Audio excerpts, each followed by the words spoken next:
C'est bien, donc nous allons ouvrir dans le livre du Deutéronome au chapitre 2, puis on lit à partir du verset 9 jusqu'au verset 25. Donc le Deutéronome chapitre 2, le verset 9 jusqu'au verset 25. Je commence la lecture, puis s'il y en a qui veulent lire aussi, vous pouvez le faire. Donc on commence le verset 9, Deutéronome 2 et le verset 9. Donc je commence la lecture. L'Éternel me dit, n'attaque pas Moab et ne t'engage pas dans un combat avec lui, car je ne te donnerai rien à posséder dans son pays. C'est aux enfants de Lot que j'ai donné Ar en propriété. Les Imim y habitaient auparavant. C'était un peuple grand, nombreux et de haute taille comme les Anakim. Ils passaient aussi pour être des Réphaïm, de même que les Anakim, mais les Moabites les appelaient Imim.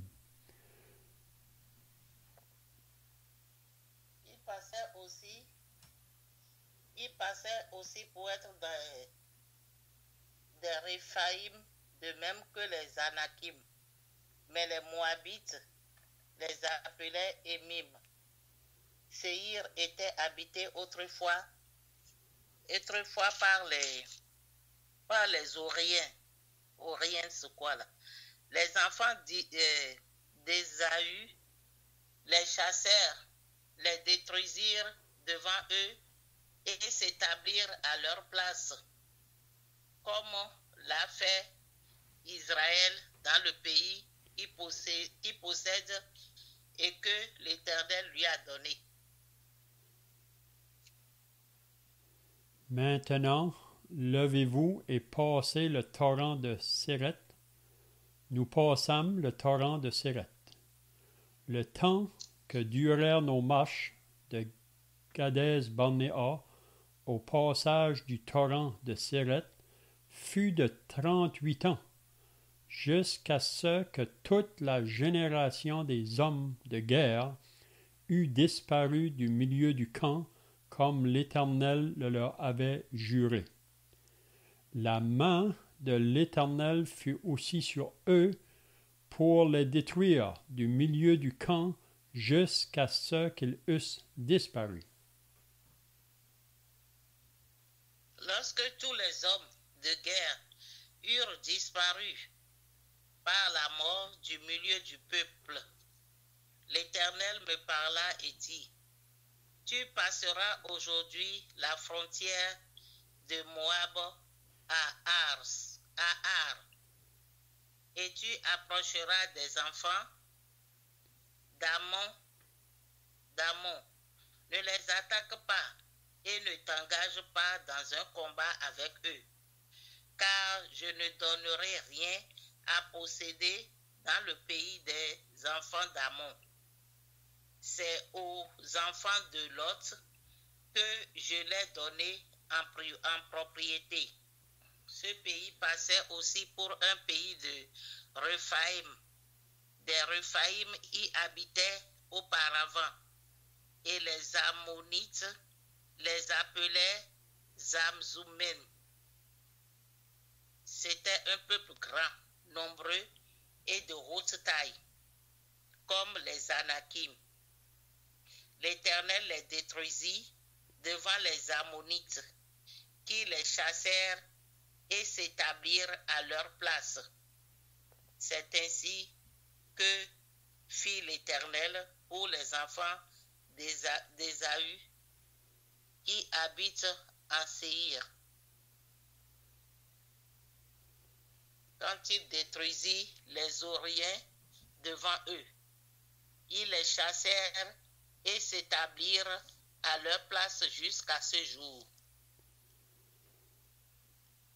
Les Aviens qui habitaient dans des villages jusqu'à Gaza furent détruits par les Caphtorim, sortis du Caphtor, qui s'établirent à leur place. Levez-vous, partez et passez le torrent de l'Arnon. Vois, je livre entre tes mains Sihon, roi de Hesbon, l'Amorien, et son pays. Commence la conquête, fais-lui la guerre. Je vais répandre dès aujourd'hui la frayeur et la crainte de toi sur tous les peuples qui sont sous le ciel, et au bruit de ta renommée, ils trembleront et seront saisis d'angoisse à cause de toi. Amen. Amen. C'est bien, donc, si vous étiez là la semaine passée, on avait regardé le début du chapitre 2, puis il faut toujours se rappeler, ici, c'est les paroles de Moïse à la deuxième génération de ceux qui étaient sortis de l'Égypte. Donc, on dit que le Deutéronome, ça veut dire seconde loi ou répétition de la loi. On sait que cette loi-là avait été donnée à Israël, à la montagne du Sinaï, à leur sortie de l'Égypte. Ça, c'était vraiment associé à la première génération. Mais si vous vous rappelez, quand ils sont arrivés là, après qu'ils ont laissé le Sinaï, ils sont arrivés à un endroit qui s'appelait Gadès Barnéa. Ils étaient prêts à entrer dans le pays que Dieu les avait promis, mais à cause de leur incrédulité, à cause de leur crainte, ils n'ont pas voulu aller. Ils ont découragé le peuple vraiment. On pense à ces 12 hommes que Moïse avait envoyés là. Mais quand ils sont arrivés, en premier lieu, ils ont dit, c'est vrai, qu'est-ce que Dieu nous dit? C'est un pays d'abondance, de richesse, mais on ne peut pas aller parce qu'il y a des grandes murailles, il y a des grands géants, il y a des... Donc, plutôt de réaliser que le Dieu qui leur disait d'entrer, c'est lui qui est le plus grand, puis se confier en lui, mais ils n'ont pas voulu aller. Puis vous vous rappelez là, Dieu les a dit, donc vous ne voulez pas entrer, vous n'allez pas entrer. C'est vos petits-fils, vos enfants qui vont entrer, donc ceux de la deuxième génération. C'est ça qui est arrivé. Donc, qu'est-ce qu'on a vu là au début du chapitre 2, puis ça va aller jusqu'au chapitre 3, c'est vraiment que Moïse, dans ses paroles ici, là, il rappelle à la deuxième génération ce qui s'est passé avec la première génération et qui ont refusé d'entrer dans le pays. Mais là, ils vont demeurer 38 ans dans le désert, puis toute cette première génération-là vont périr dans le désert. Ils vont mourir. Il y a seulement 3 personnes, ou 4 qu'on pourrait dire, qui vont aller jusqu'à la fin. Là, c'est Moïse, Aaron, Caleb et Josué. Puis on sait que Caleb et Josué, c'est vraiment les 2 seuls qui vont entrer dans le pays promis. Moïse n'entrera pas. On avait vu ça aussi, la raison pourquoi, la semaine passée. Mais Caleb et Josué, ils étaient prêts à entrer quand ils étaient rendus à la première fois là, pour entrer dans le pays. Eux voulaient entrer. Mais parce que les autres ont découragé tout le peuple, donc Caleb et Josué vont se soumettre à la volonté de Dieu. Même Moïse va se soumettre à la volonté de Dieu. Puis là, ils vont retourner dans le désert. Puis c'est là qu'ils vont marcher dans le désert pour 38 ans. Puis toute cette première génération-là va mourir. Donc, qu'est-ce qu'on avait vu la semaine passée au chapitre 2? On voit les directions de Dieu à Moïse dans le désert. Puis qu'est-ce qu'on avait dit? On avait fait une application pour nous aujourd'hui. C'est très bon ou bien d'écouter les directions que Dieu nous donne dans notre marche comme croyants sur la terre. Vous savez, dans le désert, Moïse ne décidait pas pour lui-même dans quel chemin ils allaient prendre. Mais il voulait obéir à ce que Dieu lui commandait. Puis si vous vous rappelez, dans le désert, Dieu avait élevé une nuée. C'est une nuée de feu pendant la nuit, puis c'était une nuée pendant le jour. Puis c'était cette nuée-là vraiment qu'il devait regarder quand il devait faire des déménagements. Donc si la nuée restait en place, il restait là. Puis quand la nuée s'élevait pour partir, il s'élevait et il partait. Puis si vous lisez dans Nombre au chapitre 35, vous allez lire toutes les fois que Israël ont fait un déménagement là, dans le désert. Chaque fois qu'ils ont changé de place. On voit au moins 35 fois qu'ils ont fait un déplacement. Mais ils devaient obéir la nuée, si on peut dire, ou obéir la voix quand Dieu leur parlait par Moïse. Mais c'est triste que souvent, plutôt d'obéir, ils désobéissaient. Puis si on désobéit à la voix de Dieu, Dieu demeure toujours fidèle, mais c'est nous qui sommes infidèles, puis c'est nous qui va être perdants. Et on va être perdants. Donc, comme chrétiens, c'est soit qu'on marche par l'esprit ou qu'on laisse toujours la nature charnelle en nous prendre le dessus. Parce que, comme on a dit dans les semaines passées, que la marche avec Dieu, c'est une marche par la foi et non pas par la vue. Donc, quand Dieu nous parle, on devrait obéir sa parole. Mais si on est toujours pris par cette nature charnelle, elle s'oppose à cette marche par la foi. La chair, elle veut voir. Vous vous rappelez de Thomas. Thomas, quand que les autres lui ont dit que Jésus était ressuscité, il a dit, moi je ne crois pas. Il a dit, si je ne vois pas, je ne crois pas. Puis vous vous rappelez qu'est-ce qui est arrivé. Mais si on n'est pas prêt à marcher par la foi comme croyant, même si on va voir, on ne va pas marcher non plus. On a l'exemple du peuple d'Israël. Ils n'ont pas voulu entrer dans le pays par la foi, quand que Dieu leur disait, il faut entrer. Ils ont voulu premièrement aller voir, pour voir si c'était vrai, qu'est-ce que Dieu disait. Donc, il y avait une incrédulité là. Mais quand ils sont revenus, après qu'ils ont vu, ils n'ont pas voulu non plus aller. Donc, Dieu dit, vous ne voulez pas, vous n'irez pas. Mais après que Dieu les a dit, vous n'allez pas aller, là, ils veulent aller. Donc, c'est ça que la nature charnelle, vraiment. Donc, qu'est-ce qu'on va voir ce matin? Donc, c'est les directions de Dieu pour Israël, là, dans ces 38 ans-là, dans le désert. Donc, la semaine passée, on avait vu qu'il allait traverser, puis à un moment donné, là, ils vont arriver dans un endroit où ce que les frères, comment je dirais, Ésaü, vraiment, c'est un frère d'Israël dans la chair. Mais Dieu a donné un ordre au peuple, vous allez passer à la frontière de vos frères, les enfants d'Ésaü qui habitent en Syrie. Ils vous craindront, mais soyez bien sur vos gardes. Oui? Vous allez passer au travers des autres. Ils vont vous craindre, mais quand même, soyez sur vos gardes. Puis il a dit de ne pas attaquer Ésaü. Puis même qu'il leur a dit, vous allez entrer au travers de leur territoire, là, puis vous n'allez pas prendre rien gratuit.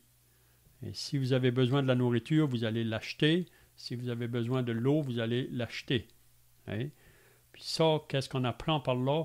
C'est que c'est Dieu qui pourvoit aux besoins de son peuple. On ne doit pas dépendre du monde autour de nous pour nos besoins en tant que peuple de Dieu. C'est-à-dire que chaque croyant devrait prendre ses responsabilités devant Dieu, puis aussi être prêt à travailler pour pouvoir à nos besoins. On voit ça même dans Thessalonique, là. Vous vous rappelez qu'à Thessalonique, il y a des chrétiens à un moment donné qui ne voulaient plus travailler parce qu'ils attendaient le retour du Seigneur, donc ils ne veulent plus travailler, mais en ne travaillant pas, ils se faisaient vivre ou ils voulaient que les autres croyants prennent soin des autres. Mais Paul a dit que si on ne veut pas travailler, on ne devrait pas non plus manger. Puis le point que Paul amenait, c'est que le peuple de Dieu doit vivre d'une manière pour porter un témoignage dans le monde que c'est Dieu qui veille sur nous autres, qui prend soin de nous. Même c'est Dieu qui va pourvoir le travail pour ses enfants, pour qu'on puisse pourvoir à nous-mêmes, puis même en plus de ça, qu'on pourrait même venir aux besoins des autres. Donc ici, c'est une application qu'on peut faire. Donc, quand Israël avançait dans le désert, donc, ils ne devaient pas attaquer leurs frères, les enfants d'Ésaü. Donc, qu'est-ce qu'on va voir ce matin? Au verset 9, il dit un peu la même chose pour Moab. Donc, il dit au verset 9, « L'Éternel me dit, n'attaque pas Moab et ne t'engage pas dans un combat avec lui. » Pourquoi? Il dit, « Car je ne te donnerai rien à posséder dans son pays.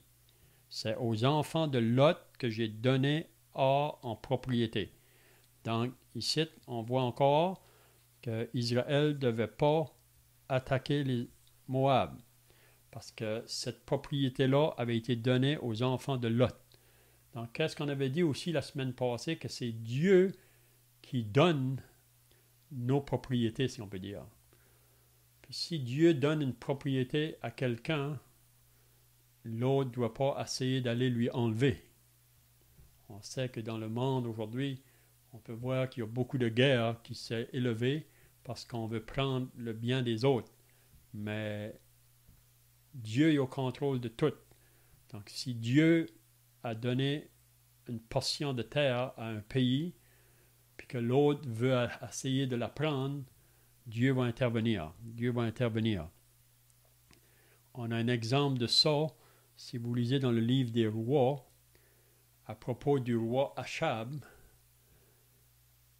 À un moment donné, il a commencé à convoiter la vigne de son voisin à côté de lui, Naboth, qui s'appelait. Puis Achab voulait tellement avoir cette vigne-là, pourtant lui, il avait une vigne, mais il convoitait la vigne de l'autre. Mais Naboth ne voulait pas lui donner, ou même il ne voulait pas lui vendre, parce que c'était un héritage qu'il avait eu de son père. Mais si vous vous rappelez que Achab était tellement triste qu'un jour, sa femme, Jézabel, est entrée, puis elle lui a demandé qu'est-ce qu'il avait, puis il lui a fait connaître qu'est-ce qu'il voulait. Le désir, c'était d'avoir cette vigne-là. Puis vous vous rappelez qu'elle a organisé un plan pour faire mourir son voisin pour que Achab, le roi, puisse avoir la vigne. Puis toutes les choses se sont faites. Mais vous vous rappelez qu'est-ce qui est arrivé à Achab et à Jézabel par la suite, parce qu'ils ont été prendre quelque chose qui ne leur appartenait pas. Hein? Dieu avait donné cette partie de terre-là, si on peut dire, à Naboth. Donc, c'est un peu l'exemple ici, là. Donc, c'est Dieu vraiment qui peut donner ou Dieu peut enlever. Donc, il ne devait pas attaquer Moab, parce qu'il dit qu'il a donné ça aux enfants de Lot. Donc, si vous vous rappelez de Lot, ça c'était le neveu d'Abraham. Puis on sait que Lot, même à un moment donné, là, avec Abraham, il y a eu une séparation. Parce qu'il y avait des querelles entre les bergers de Lot et les bergers d'Abraham. Puis là, Abraham a dit à Lot, si tu prends à droite, moi je vais aller à gauche. Si tu vas à gauche, moi j'irai à droite. Puis vous vous rappelez que Lot a pris une décision là, à ce moment-là, pas par la foi, mais c'est plutôt par la vue. Puis si vous lisez l'histoire de Lot, c'est vraiment triste son histoire, la manière qu'il finit. Puis même, il a fini sa vie vraiment dans l'inceste avec ses filles, mais même à ça, les enfants que ces filles ont eus, ici, là, cette propriété ici lui a été donnée. C'est ça qui est dit. Donc, Dieu ne voulait pas que les enfants d'Israël attaquent Moab. Puis là, si on va au verset 10, là, il nous fait juste comprendre encore la même pensée, là, parce que le terrain que Ésaü possédait, ou les Moabites possédaient, c'était autrefois, ça appartenait à quelqu'un d'autre, ça. Mais Dieu a chassé, si on peut dire, les autres qui se trouvaient là, puis il a donné le terrain à qui il voulait donner. Donc, on n'a pas à contester avec Dieu. Il y a des choses parfois qu'on ne comprend pas toujours. Pourquoi? Mais il y a des raisons que Dieu a agi de cette manière-là. Donc, le verset 10, il va dire, les Imim y habitaient auparavant. C'était un peuple grand, nombreux, de haute taille, comme les Anakim. Ils passaient aussi pour être des Réphaïm, de même que les Anakim, mais les Moabites les appelaient Inim. Puis là, il mentionne aussi Sia, était habité autrefois par les Orients. Les enfants d'Ésaü les chassèrent, les détruisirent devant eux et s'établirent à leur place. Donc, on voit que c'est Dieu qui a permis ça. Vous savez, Dieu est au-dessus de toutes choses. Là, à partir du verset 13, maintenant, levez-vous et passez le torrent de Séret. Donc, c'est encore Dieu qui parle à Moïse et au peuple. Donc, vous allez traverser, il y a des peuples que vous n'allez pas faire la guerre, vous n'allez pas les toucher. Vous allez juste passer au travers de leur ville ou leur pays. Donc maintenant, levez-vous. Donc il donne encore un commandement. Et passez le torrent de Téret. Nous passâmes le torrent de Séret. Le temps que durèrent nos marches de Kadès-Barnéa au passage du torrent de Séret fut de 38 ans. Donc, ça a été toute cette durée-là. Là. Puis pendant ce temps-là, toute la première génération des hommes vont périr. Puis c'est ça que Dieu avait dit, qu'ils allaient mourir dans le désert, cette première génération-là. Donc, quand Dieu dit une chose, ça ne va pas changer. Okay? Donc, il dit, au passage du torrent de Séret fut de 38 ans jusqu'à ce que toute la génération des hommes de guerre eût disparu du milieu du camp comme l'Éternel leur avait juré. Donc, ça va faire exactement comme que Dieu l'a dit. On ne peut pas changer les décisions de Dieu. Quand Dieu dit une chose, c'est comme quand on lit dans le livre de l'Apocalypse, quand Dieu ouvre une porte, il n'y a personne qui va la fermer. Puis si Dieu la ferme, il n'y a personne qui l'ouvrira. Parce que c'est lui qui a le contrôle sur toute chose. Peut-être des fois, à la première vue, on dirait qu'il a perdu le contrôle. Dieu ne perd pas le contrôle. Dieu est au-dessus de toute chose. Puis on sait que nous vivons probablement les temps de la fin. Puis on voit que tout ce que la parole a dit, ça va s'accomplir. Exactement comme ça a été dit. Donc le verset 16, lorsque tous les hommes de guerre eurent disparu par la mort du milieu du peuple, l'Éternel me parla et dit. Là encore, Dieu dit à Moïse. Hein? Donc, je pense qu'on ne va pas rester trop longtemps dans ces deux chapitres-là, 2 et 3, parce que c'est vraiment un peu la même pensée tout au long. Là. Si on arrive au verset 26, on n'a pas lu, là, mais peut-être qu'on peut continuer là. On arrive au verset 26, là, il y a des personnes qui vont s'élever pour faire la guerre à Israël. Mais là, Dieu va leur donner la victoire sur ceux qui vont vouloir leur faire la guerre. Mais à partir du verset 26, là, il parle encore d'un autre peuple qu'ils ne devront pas les attaquer. Là. J'ai envoyé du désert de Kittimroth des messagers à Sion, roi d'Esban, avec des paroles de paix. Je lui fis dire, laisse-moi passer par ton pays. Je suivrai la grande route sans m'écarter ni à droite ni à gauche. Donc ici, on voit que le peuple d'Israël devait aller vers le roi de Sion pour faire une entente avec lui, pour faire la paix avec lui. Ils disent, on veut juste passer au travers de ton territoire, si on peut dire. Même on va acheter la nourriture, on va acheter l'eau.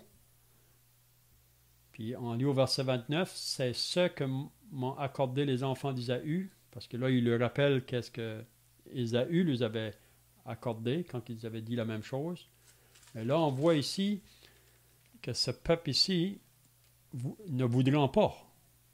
Mais Sion, au verset 30, mais Sion, roi de Hesbon, ne voulut point nous laisser passer chez lui. Donc, on voit ici un roi qui refuse Moïse et le peuple de passer dans son pays. Pourtant, Moïse a voulu faire la paix avec lui. Il a voulu pas faire de problème. Hein? Mais le roi ici, il va s'opposer. Donc, s'opposer à la voix de Dieu, il ne faut pas penser qu'on va avoir la victoire. On va perdre. Donc, Sion, roi de Hesbon, ne voulut point nous laisser passer chez lui, car l'Éternel, ton Dieu, rendit son esprit inflexible et endurcit son cœur, afin de le livrer entre tes mains comme tu le vois aujourd'hui. Donc, on voit qu'encore en arrière de tout ça, c'était quand même Dieu. Il y a des raisons que parfois on ne comprend pas toujours, mais il y a des peuples, c'est que Dieu les a laissé du temps pour qu'ils se repentent, pour qu'ils se tournent vers lui, mais avec le temps-là, ils ne se sont pas repentis. Donc, Dieu va amener des jugements sur ces peuples-là.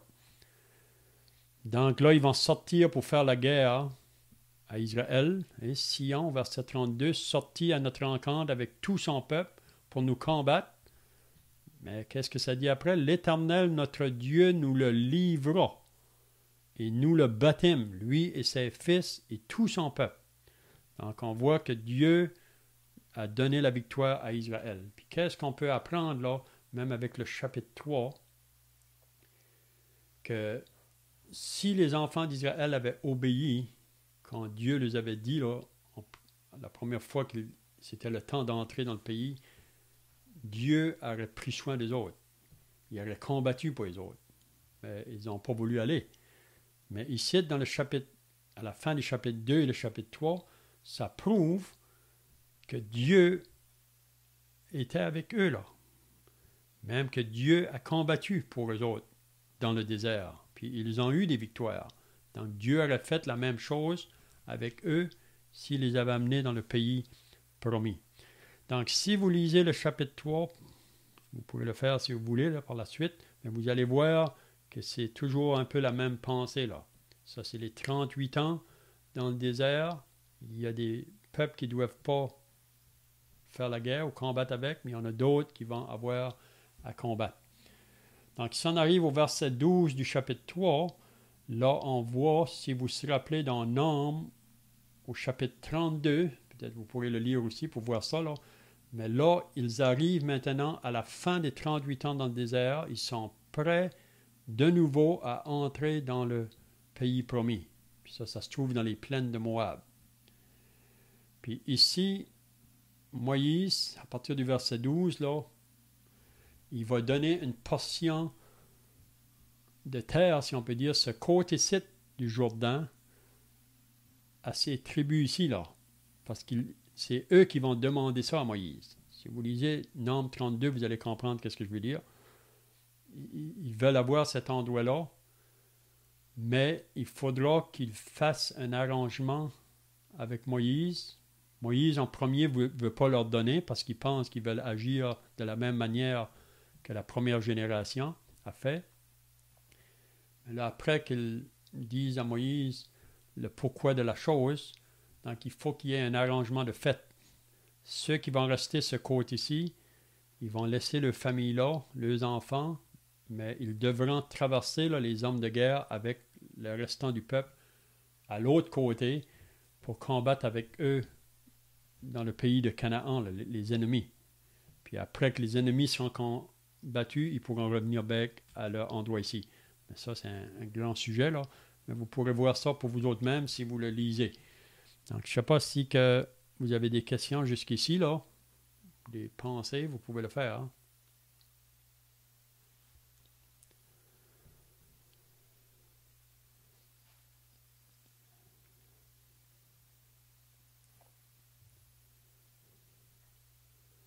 Donc, ce n'est pas des passages qui sont faciles. Si vous n'êtes pas familier avec ces livres-là, là, le livre du Deutéronome, peut-être que vous allez avoir de la difficulté à saisir, mais quand on lit l'histoire d'Israël jusqu'ici, après la sortie d'Égypte, vous allez voir le pourquoi de toutes ces choses ici-là. OK, donc on va aller au verset 22 du chapitre 3. On va terminer avec le chapitre 3 aujourd'hui. Donc, il dit encore là à Israël, ne les craignez point. Donc, c'est encore d'autres peuples qui viennent pour leur faire la guerre, mais il dit, il ne faut pas les craindre, car l'Éternel, votre Dieu, combattra lui-même pour vous. Donc, c'est ça qu'il faut comprendre dans la marche avec Dieu. C'est Dieu qui marche devant nous. S'il nous dit d'aller à une telle place, on ne devrait pas avoir crainte. Puis on sait aujourd'hui, associé à la nouvelle alliance, on est aussi appelé à se lever. Puis notre responsabilité à nous qui sommes sauvés aujourd'hui, c'est d'aller vers ce monde autour de nous qui sont toujours sans sauveur, sans Christ, pour leur communiquer le message de l'Évangile. Mais on sait que le diable n'aime pas ça. Donc, il va essayer de placer devant nous des choses pour nous faire peur, pour pas qu'on avance. Mais il faut pas craindre. Il faut avancer. Puis vous savez que le pays de Canaan, pour nous aujourd'hui, qui sommes associés à la Nouvelle Alliance, c'est synonyme vraiment des bénédictions spirituelles que Dieu veut nous donner en Christ présentement. Vous savez, Dieu, on lit ça dans Éphésiens au chapitre 1, là. En lui, Dieu nous a bénis de toutes les bénédictions spirituelles qui sont en Jésus-Christ. Mais comme les enfants d'Israël, Canaan, pour entrer dans le pays, pour conquérir, il faut qu'ils combattent les ennemis. Parce que les ennemis veulent les empêcher de posséder Canaan. C'est la même chose aujourd'hui. Dieu veut bénir ses enfants, mais il y a des ennemis qui veulent nous empêcher d'avoir ces bénédictions-là. Donc, c'est pour ça qu'il ne faut pas craindre les ennemis. Hein? Donc, ne les craignez point, car l'Éternel, votre Dieu, combattra lui-même pour vous. Donc, le verset 23, ici, là, il faut bien comprendre maintenant que Moïse rappelle toujours qu'est-ce qui s'est passé dans le passé avec cette première génération. Mais là, ils sont rendus maintenant à la fin des 40 ans dans le désert. Toute la première génération sont morts. Puis il y a seulement Moïse, Josué, Caleb et Aaron qui se trouvent maintenant à la fin et ceux de la deuxième génération. Puis regardez qu'est-ce que Moïse va faire ici.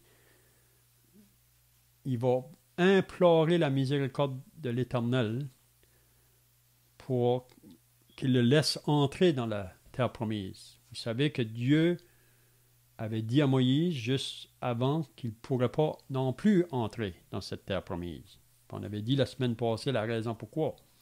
Parce que Moïse aussi a désobéi à Dieu.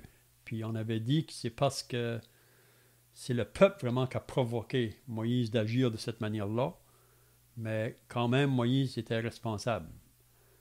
Donc, au verset 23, « En ce temps-là, j'ai imploré la miséricorde de l'Éternel en disant, « Seigneur éternel, tu as commencé à montrer à ton serviteur ta grandeur et ta main puissante, car quel Dieu y a-t-il au ciel et sur la terre qui puisse imiter tes œuvres et tes hauts faits? » Donc, Moïse ici parle à Dieu.